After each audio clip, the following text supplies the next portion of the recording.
Hey guys, welcome back to my channel. Sometimes the little things are so exciting to see.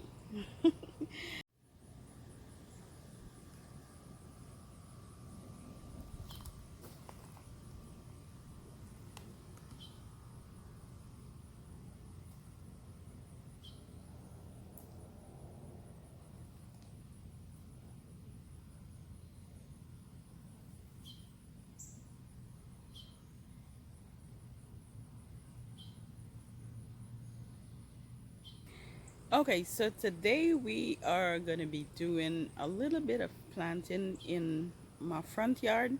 I also want to get my husband to help me to remove this Leyland Cypress.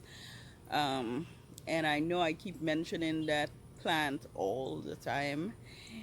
And it's just so, oh, the butterfly is now moving. Yeah, I keep mentioning that one plant all the time, and because it's so annoying and it's so pressing in my head that I need to get it removed. And in my husband's head, it's not that important. But I want to remove it so that I can put other plants in the area. Anyway, so I think today we might be doing that. But I'm also going to be planting a few things in the ground. So we're going to go and do that. I am gonna go get my cart and my shovel so I can get into this. Oh, it's more than one butterfly. All right, let's do this. So we definitely changed course a little bit here because by the time I get all my tools and got around to the house where the Leyland Cypress is, which is what my husband is digging out. He was already digging at it. It was a beast to get out, guys. It was so rooted in that it was a beast to get out, and I told him to get as much root ball as he can get, because whenever my husband doing something like this, if I'm not around, he's gonna do it his way, and his way is not gonna turn out that great, because if he's getting it out, he's just getting it out. He's not thinking about the root ball. He's not thinking about the other plants that are there. He's not thinking about any of that stuff. And so by the time I got over there, I was basically helping him just a little bit, or basically sharing more information as to making sure you're getting enough root balls. But by the time we was finished, guys, the rest of the small plants that was there was finished. It was finished. And I couldn't fuss, I couldn't fight, because again, that cypress of itself was a beast to get out. So I had to just leave it alone so he could get that out, so we could get it planted. Anything that my husband has to do, once he have that energy to do it, I have to just let him get it out the way. And basically, he did it. We did more than we anticipated today, but he did it. He got the cypress out, and we was able to take it to its location to get that planted in front.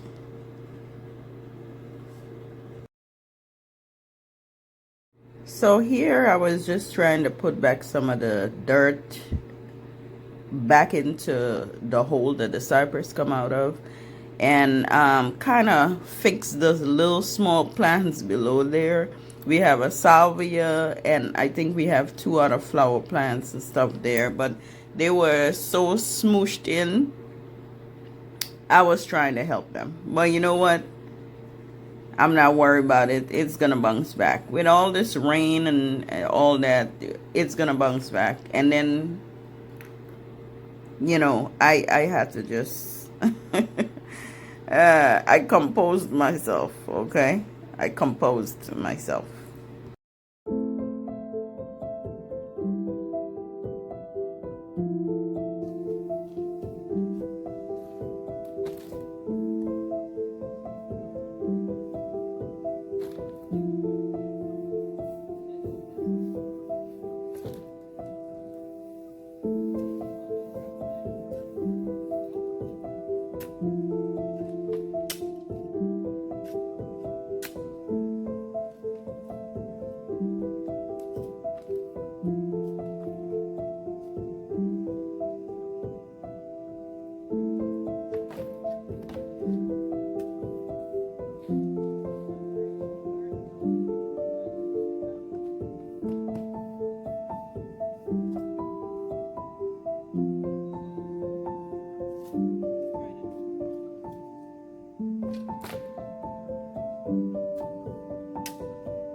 So I totally forgot to press record on the camera when we were planting the Leyland Cypress in this hole, but we used the auger to dig it a little deeper, and then we planted.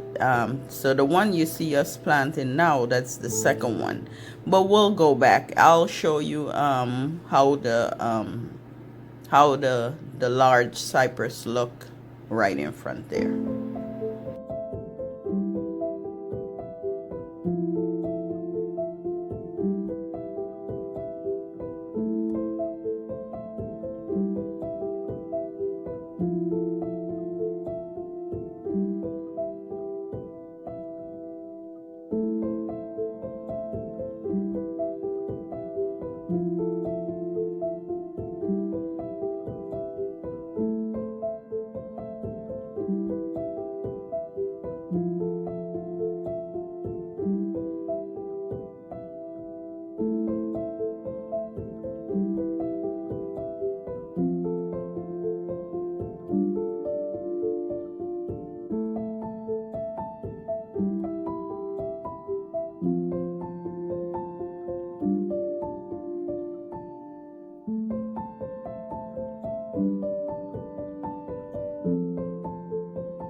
Okay, so I did a little change of plans because my husband was able to help me with a few things, and because he was able to help me, I had to change my plans on what I really wanted to do, and do the things that we had on our gardening list.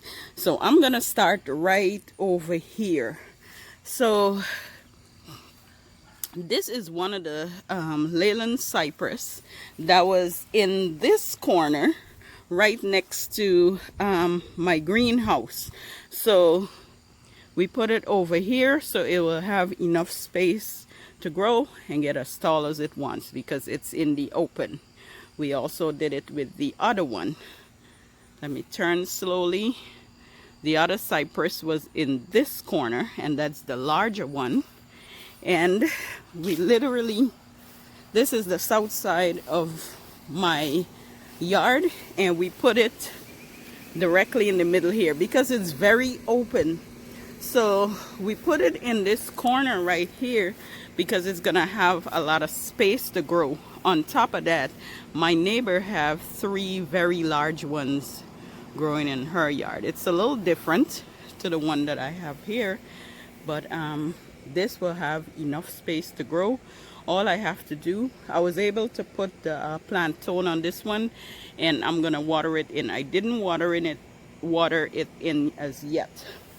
Now, when you look at this cypress, it looks like it's leaning to this side, and maybe we should put a little stake to pull it back this way. Now, I am second guessing that just a little bit, only because the land itself is lean to this side. So when you look at it from certain angles, it looks very much straight. But if you're going directly towards it, it looks as though it's leaned.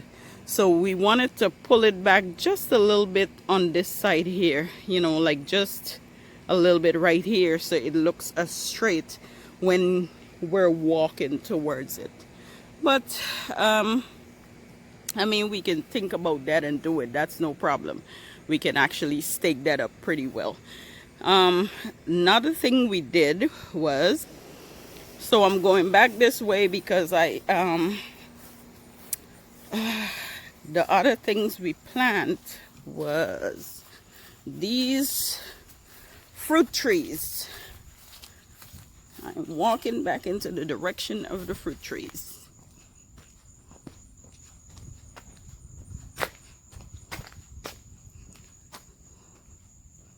Okay, so these are the 3 fruit trees that we plant. Let me walk up this little hill so you can actually see all 3 of them. So you have 1, 2, 3. Now these fruit trees was on the south side of the house, which was getting a lot of sun, but on some one section of the south side have it has a lot of water settle, like it gets very swamped within the fall and spring. It's very swamped, and now that we're having a lot of rain, it's kind of too much water for these fruit trees, so we had to move them. Now this is the peach tree. I had this one in the corner over there, but I also had to move this one because number one, the squirrels and as soon as the deer come through there, this is the first tree they get to. So although in the beginning of spring this tree was full of peaches, I didn't get not even one.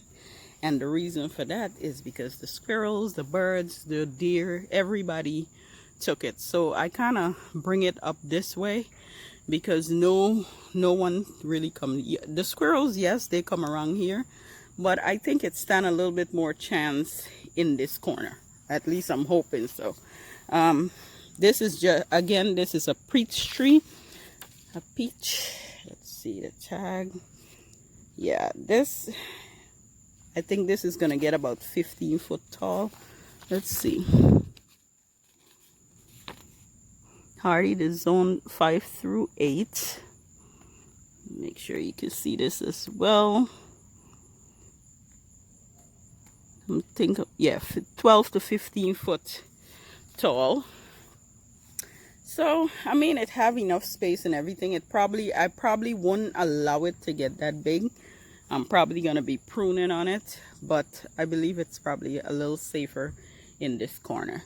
Then I have over here another apple tree. Now all these fruit trees has been attacked by the Japanese beetles. They literally, and I mean, I didn't know it was Japanese beetle. I thought it was literally the water first, but it was both. It was too much water.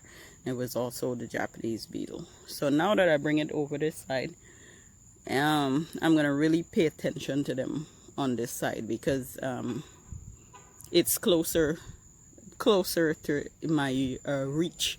When I come down my stairs, it's like literally like right here, or if I come out my garage, it's literally right here. So I think I'm gonna be paying a little bit more attention to these trees.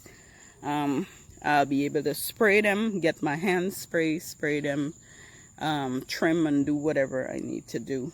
I just simply believe it's a little easier. At least I'm hoping so. And I'm probably gonna trim them a little bit more during the fall, like whatever dead is, I'm gonna take them off. Actually, I should do that now. Take off whatever is dead and give it a nice spray, so that, you know, to help it grow. This one is, well, Gala apple is the red one, and hopefully you can see that tag. And I think this one is gonna get 10 to 15 foot tall as well, but again, we can control that. We could control all of that. And this one is the one I really hoped that would survive, because again, Japanese beetle, this is what they do to your leaves. This one, they really, I mean, they brought this down to nothing. And so this one was dying, and I brought it over here because it still have life in it. I'm gonna water them in really good. And this one is the yellow delicious apple, and this is gonna get 20 to 30 foot spacing, 20 to 30 foot. Okay, so average height is 20 to 30 foot, and again, we're not gonna allow it to get that tall. I'm probably gonna be pruning on these a lot. But yeah, these are the 3 fruit trees that we brought on this side. I do have another apple tree here. Again, it's right over here. I'm gonna leave that one there. That one was a little struggle. I have another pear tree on the end here. That tree's been doing really good, but I haven't seen one pear yet. So now this one is the really tall tree right here. This one is probably about 20 foot tall. But every spring it gives you all these blossom, and then some sort of disease takes them. I have been working on this tree since last year, but I guess I have to continue working on it, and throughout the fall, you know, spraying it and everything, and see what happens. If I have to cut it, I think we're gonna trim it back during the fall, and then, you know, continue to treat it and let it shoot back, you know. But I mean, we're doing the best we can with these fruit trees, but between the bad insects, the animals, it's a headache all in one. Okay, so I'm gonna do one more thing before I close out this video, because I really wanted to put this in the ground. I have a black eye Susan that I picked up today, and I want to put that in the ground. I think I'm going to plug it right in that corner there, or maybe I'll find a different corner, but we're going to get that planted as well. I have a sage over here. I have this sage right here. It's been growing pretty good, but yet struggling. I don't know if it's water or so, but I'm gonna check to make sure it's getting enough water. In fact, I think I'm gonna move it and put it over with, I'm gonna put it over in this section here, so it's gonna have like a drift of sage, because these are gonna get bigger. I know they will. They're gonna spread, because I have one in the back that really spread. Look at this one. This is just one and it's kind of spread out. So if I plug one, the one that is struggling right there, it should be okay, and it's gonna spread as well. So I'm gonna do that. Then I have these, I think these are alliums. What are these? Ornamental onions, and they're perennials. I just picked this up today. I think I'm gonna plug this in right in this space here to fill in this spot. So yes, I'm gonna do that right now.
Okay, so I got the ornamental onion in. Look at that. Doesn't that look beautiful against the blue? That looks so pretty. I love that. So I got that in, and the sage is over here right in the middle, and I know that's gonna fall out. Now the flower in the middle, that's good. That's an annual, so that's gonna fizzle out, of course. So all this here is just gonna be like a almost an edge because it's gonna get so big. I don't know if it's getting I think it bloomed once, but I haven't seen it bloom again. Anyway, patience. Anyway, we're gonna move around here. I'm trying to pay attention to too many things, and I put the black eye Susan on this end.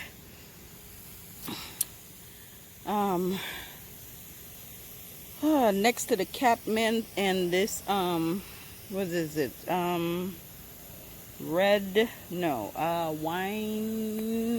wine.